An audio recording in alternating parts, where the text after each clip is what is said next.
Well, hello and welcome to the Mix 6 podcast as part of The Mix, the UK's leading digital support service for young people, from counselling to content, community to connection, and of course, podcasts. I'm your host, Tom Pinks, and in each episode, we dive into a chat about the things that matter to you. Yes, you.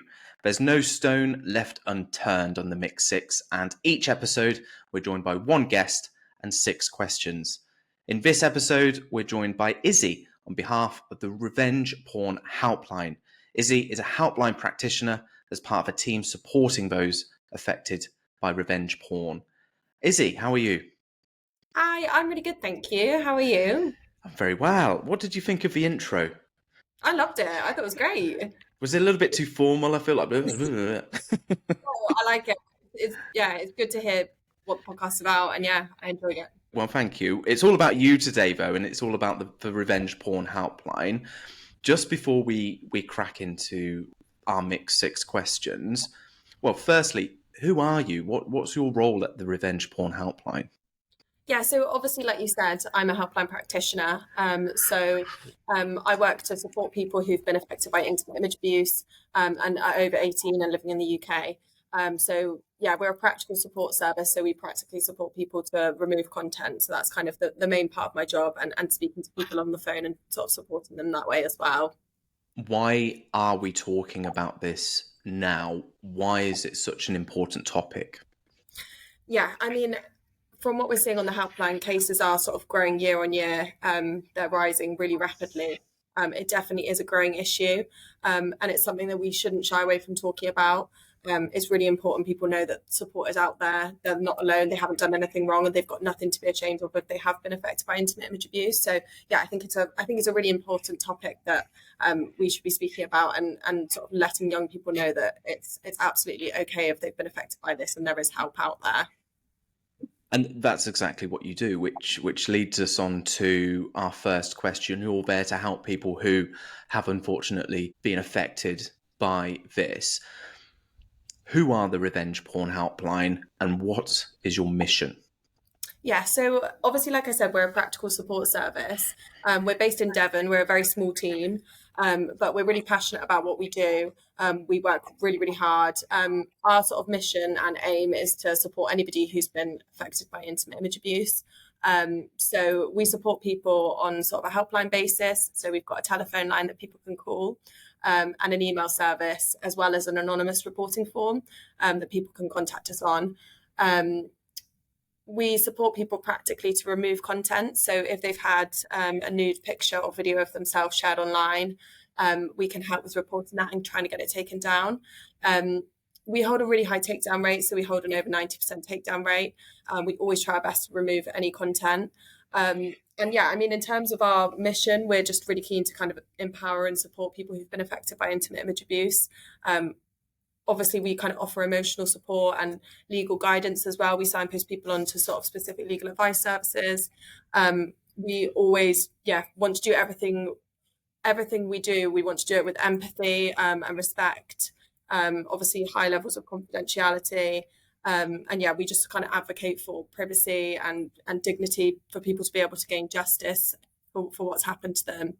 Obviously, like I said, we are an over 18 support service, but there's lots of support out there as well for people who are under the age of 18. So if somebody who's under the age of 18 contacts us, we'll talk them through kind of best next steps that they can take to obviously try and get their content removed as well. At the Mix, we have a lot of young people that contact us as they have been affected by online abuse. I wanted to ask for question number 2, how does revenge porn differ from other types of online abuse? I mean, I think the kind of main difference is the fact that it's really uniquely violating.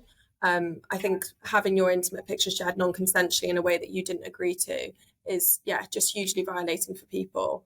I think, unfortunately, there's a negative sort of opinion in society. There's a lot of victim blaming that goes on. It can make people feel really ashamed and as if they've done something wrong. We kind of always say that it's a really normal thing to do to share content consensually and part of sort of healthy relationships. And the only fault lies where people go on to share that content without consent. So yeah, I mean that's kind of our aim, is to kind of obviously get that message out there that there is support out there. People haven't done anything wrong; they're deserving of support. And yeah, like I said, I think the main difference kind of lies in the fact that it is so violating, and often it links into kind of other forms of online abuse as well.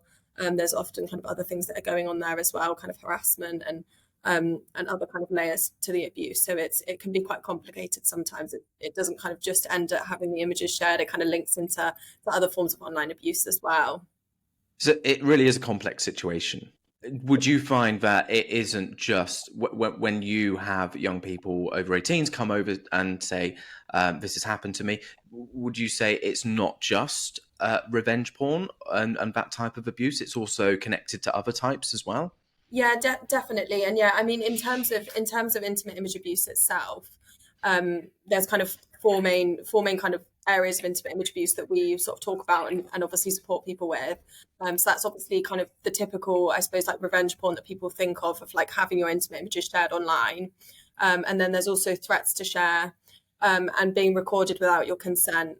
And then we also support people with something called sextortion, which we see is really common, often in young people. So in the kind of age group that you guys support, it's essentially where people are contacted online by blackmailers. They kind of hide behind these catfish accounts that appear very real. They'll sort of speak to people in a really realistic way and persuade them into exchanging intimate content. And then once they've gained that content of you, they'll blackmail you and ask you for money in order to not share that content. So we support people with all of those areas. And yeah, I mean, all of those things kind of link into other areas. Obviously, like I said, with the sextortion, it's kind of, there's that blackmail aspect as well. Hmm. Obviously, the voyeurism, people are kind of, they're being recorded non-consensually.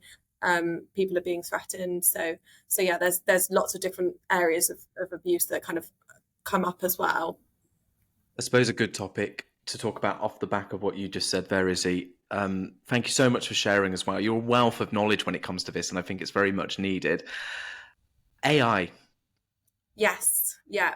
how many cases are you seeing connected to AI and what that can do? Yeah, so I mean, we are seeing content that's being created synthetically without people's consent. Um, like you say, it's a growing issue. I think AI is everywhere. It's the technology is growing, and I think with that, the people being affected by that in terms of intimate image abuse, the issue unfortunately probably will get worse. In terms of kind of what we're seeing, um, I think I think the harm there lies in the fact that often people don't know who's created the content of them. Sometimes people are getting contacted over kind of social media apps to be told that an image of them has been found online, and they're none the wiser of who's created that image. And the harm is the same because the content appears to be real. Hmm. So your neighbor or your mum or whoever might not know that that content isn't real. So the harm is the same there. But yeah, I mean, obviously, the support we offer is the same. If anybody's had synthetic content made of them, there's support out there, and we really encourage people to reach out for that support. It just feels like the worst possible scenario to wake up one day and to see or get a message saying that there have been videos or photos shared of you online, whether they've been artificially made or shared from someone you used to trust, probably. Yeah, It just feels like the most horrible situation, and I could not imagine the psychological impact that could have on somebody. yeah, In terms of the emotional support that you offer, how do you how do you manage that? These, I get the sense that people who come to you, they've got so many feelings and emotions coming up: the shock, the upset, anger, yeah. embarrassment. How do you manage that? How do you address that? Yeah, I think you're absolutely right, and I think for us as a team, we always really try and remember that a lot of the time when we're speaking to people, we are the first point of disclosure. A lot of the time, people won't have spoken to anybody about what's happened. Like you say, often people are in a great amount of shock. It might be that they've literally just found out that this content has been shared. That they were sometimes completely unaware that it has been created or that it was even taken, if it was kind of taken without their knowledge or consent. Hmm. Um, And yeah, I think for us, we just obviously really try and give people the time to process how they're feeling, really give them the time to talk, and explain what's happened. And then, yeah, I mean, just do our very best to offer reassurance that there is help out there. There's legal support, in terms of kind of gaining some justice for what's happened, and practical support, obviously, in removing the content. Whether somebody's over 18, obviously, then we can support. And if they're under the age of 18, we signpost them to organisations like the Internet Watch Foundation, who remove images of people who are under the age of 18, and Report Remove, which is run by Childline. So again, that's an anonymous way to report your content. And yeah, there is help out there, and we just really try and reassure people that they haven't done anything wrong, and we're here to help. I guess that's the main thing, feeling like you're the guilty party here. So Yeah, it's really nice to hear that that is one of the first things that you address in reassuring people, no, it is not your fault. yeah, As I said, you can have this mix of emotions, and that just exacerbates how you're feeling, and your mind could easily slip into those feelings of guilt, I guess. yeah, yeah, absolutely, yeah, yeah. No, you're absolutely right. Question number 3 then, and you've touched on it a little bit. I wanted to know a bit more about how does the helpline work to help young people. You've mentioned the psychological impact, Yeah, helping with justice and the legal system, and taking down those images and videos. yeah, You're almost sort of an all-rounder, I guess. Yeah, yeah, like whatever it takes to help somebody, you will try and find that way. Is that yeah. right? Yeah, absolutely. I mean, in terms of kind of the main support that we offer as a team, it is that practical support. And I think that's why this job is so rewarding, is because it is so nice to be able to do something practically to help people. I think I said earlier that we hold an over 90% takedown rate. We're a really determined team. If somebody's content has been shared, we do our very best to get it removed. Um, in terms of kind of the legal support, we kind of can talk through the basics of the law, and advise people whether or not a law has been broken, explain about reporting to the police, and then we often signpost on to organisations. Um, we often signpost to a project which is run by the Queen Mary's University of London called the Spite Project. They offer free legal advice to anybody who's been affected by intimate image abuse. And then, yeah, I mean, obviously signposting onto emotional support services like yourself, and Childline, obviously, for anyone who's sort of under the age of 19. And then, yeah, obviously there's lots of kind of adult emotional support services that are a bit more long term. But like I said, we do our very best to offer that kind of initial emotional support when people call.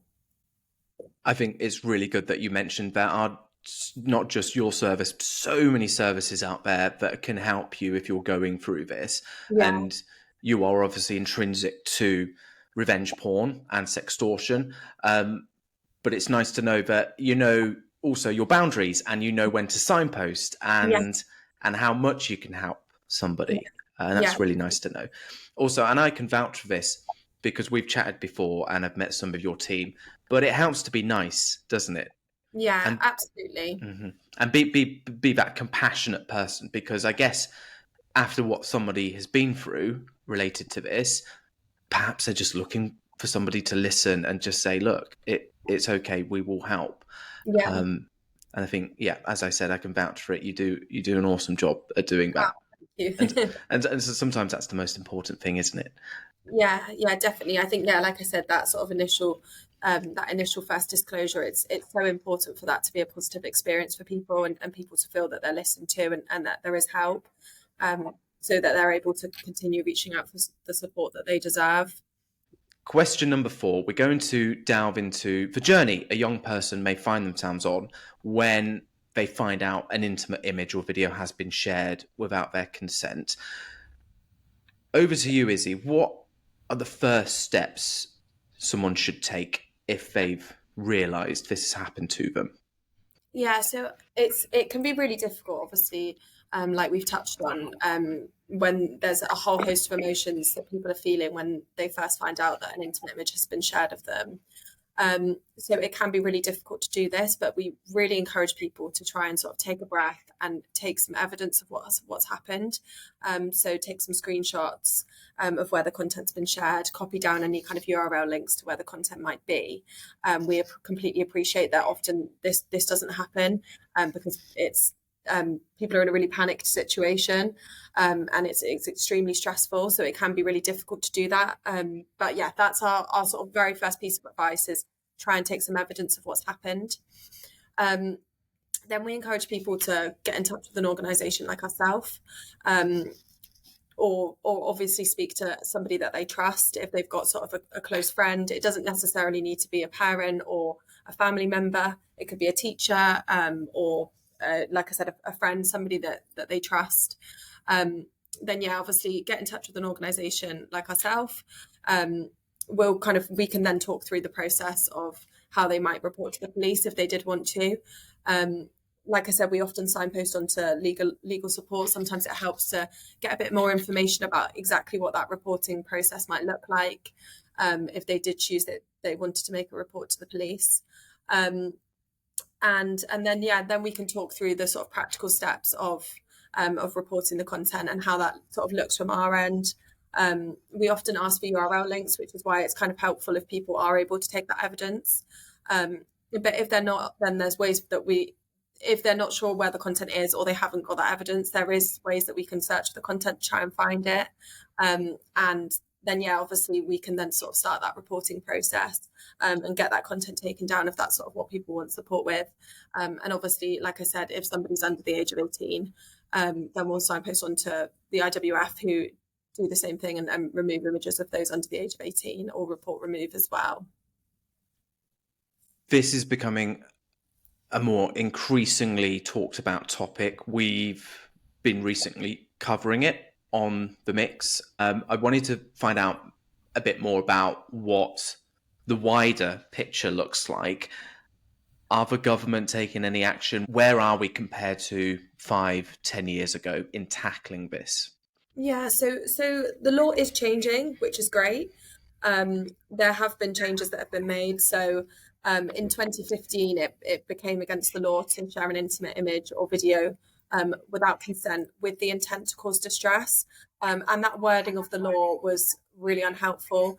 Obviously, like I said, the content had to be proved that it was done with the intent to cause distress, which on paper can be quite difficult to prove. However, obviously, we all know that if you've had a nude picture or video of you shared without you agreeing to that being shared, it's obviously going to cause distress. But it made it really difficult for people to gain a conviction. There's been changes since then. So in January 2024, so just over a year ago, the Online Safety Act came into place, and the law changed to remove that intent to cause distress. So that no longer needs to be proved. Just before that, I think it was in 2021, it also became an offence to threaten to share an intimate image or video without consent.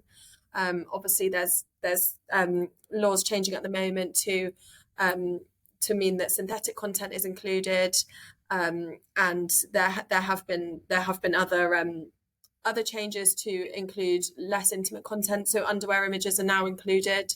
But yeah, I mean, there's more change that needs to happen. Mm-hmm.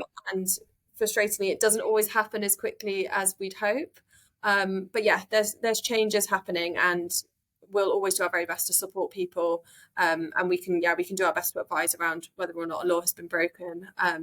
But yeah, we hope that anybody who's been affected by this is able to gain the legal justice that they deserve. Absolutely. I think it's moving in the right direction. It's just not moving fast enough by the sounds of it. Yeah, exactly. Yeah, that's spot on. This is a nice segue into question number 5. Are there any common misconceptions about revenge porn or victims of revenge porn that you feel need to be addressed? And I think our first point is that it is illegal. Like, people just can't get away with this. So I guess that's the big misconception. No, you are well in your right to contact the Revenge Porn Helpline. You are in your right to seek justice for what you're going through. Is that right? Yeah, absolutely. And I think you're spot on there in terms of people don't always know that it is against the law. So that is obviously something that we want to raise awareness about, that, yeah, if you've been affected by this, you are a victim of a crime, you're deserving of support, and there is support out there. I'd say another kind of big misconception is that it only affects young women. We absolutely know that isn't the case. We support people, we support both men and women. We support people of all ages. Obviously, like I said, we're an over 18 support service. We do sometimes get contacted by people who are under the age of 18, all the way up into people who are kind of in their 70s, 80s. Yeah, anybody can be a victim of revenge porn. Anybody can be affected by intimate image abuse. And everybody is deserving of support. Like I said, we support anybody who's over the age of 18. Yeah, so I would say as well, it's often it's in terms of the wording, obviously kind of the elephant in the room is the fact that we're called the Revenge Porn Helpline. Obviously, we know that this crime isn't necessarily done for revenge. In fact, there's no excuse to sort of share anybody's intimate images like this. It doesn't always happen at the end of a breakup. I think that's kind of how it's sort of spun by the media, is that it's always done. It's like a jealous ex who's sharing the person's pictures, but sometimes the content's shared by somebody that they don't even know. It can be a lot more complicated than that. And yeah, I would say the other common misconception is the fact that it's the victim's fault, which it absolutely isn't. Obviously, like I've said, if you've been affected by this, you're a victim of a crime, you're deserving of support. You haven't done anything wrong, and there's people who can help you.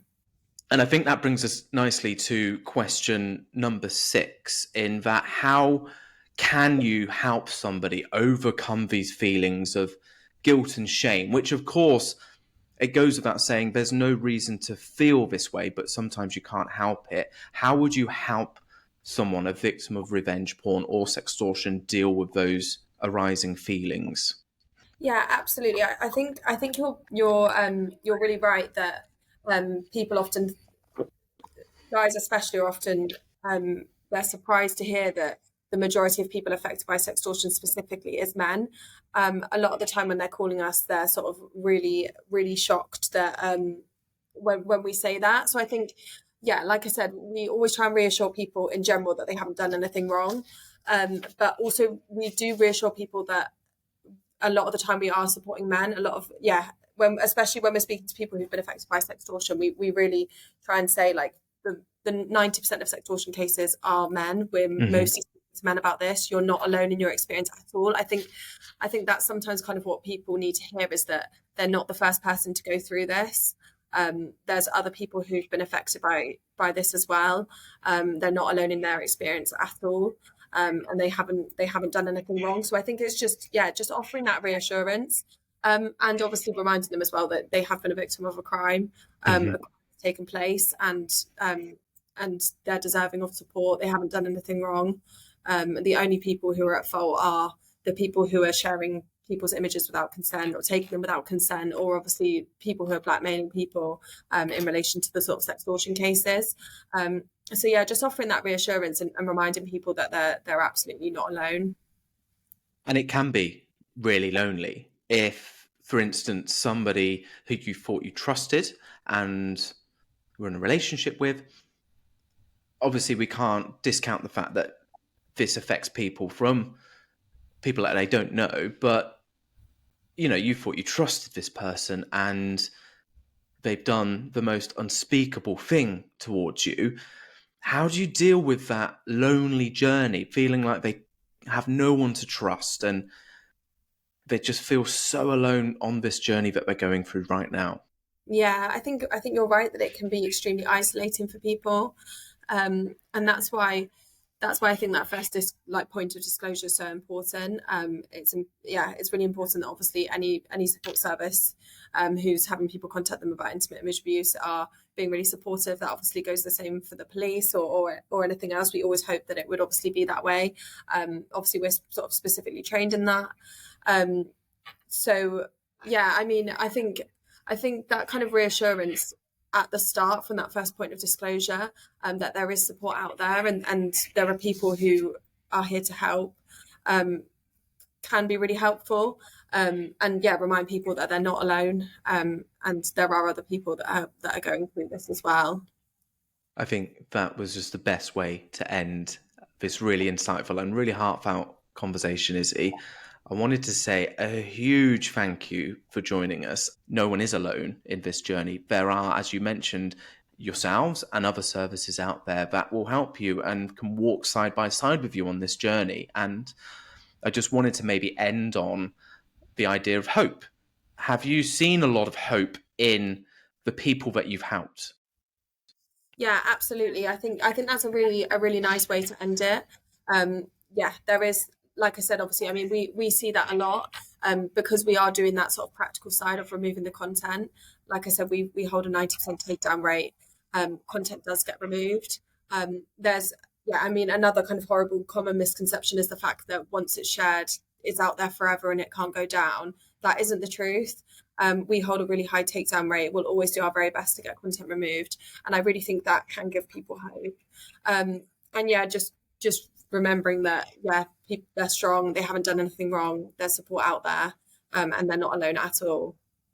Thank you so much, Izzy. It has been a great chat, and maybe we can catch up soon. We want to see this develop. We want to see this awareness grow and this support grow. So yeah, would love to have you back. Thank you so much. Definitely. Thank you so much. Take care. Thanks.